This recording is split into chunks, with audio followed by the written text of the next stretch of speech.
Selam dostlar, bugün biz ең дәмді құймақты пісіретін боламыз. Ол үшін бізге керекті заттар: ас содасы, сірке су, 2 жұмыртқа, жарты кесе ұн және 1 стакан шекер, 1 стакан су, 1 стакан сүт керек болады. Бірінші біз 2 жұмыртқаны жарып, оған шекерді қосамыз.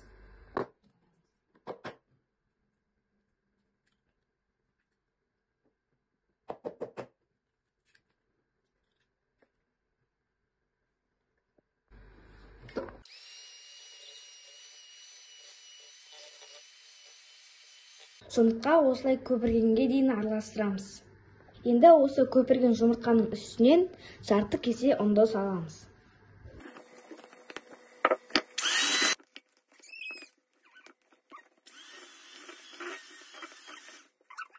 Дайын болған массаның үстіне сұйық майды қосып араластырамыз.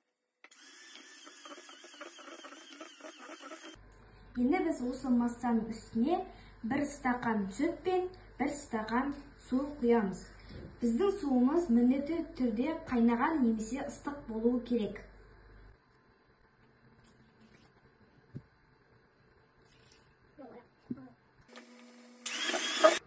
Енді біз 1 қасық ас содасы мен сірке суын қосамыз.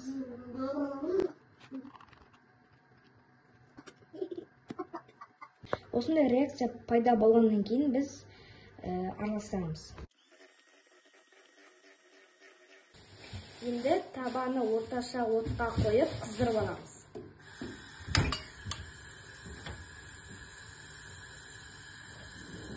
Енді біз осы құймағымызды пісіріп аламыз.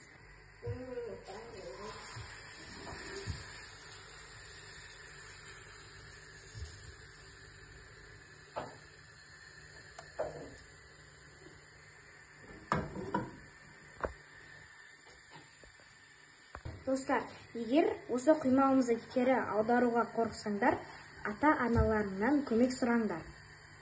Енді біз сүтті шоколадымызды арнайы ыдысқа салып, су моншасында ерітеміз.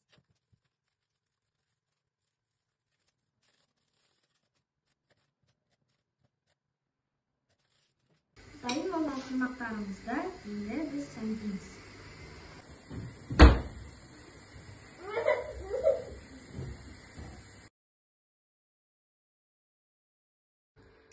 Енді құймақтарымызды сәндейміз. Енді дәміне қарай балды да қоссақ болады. Ас болсын!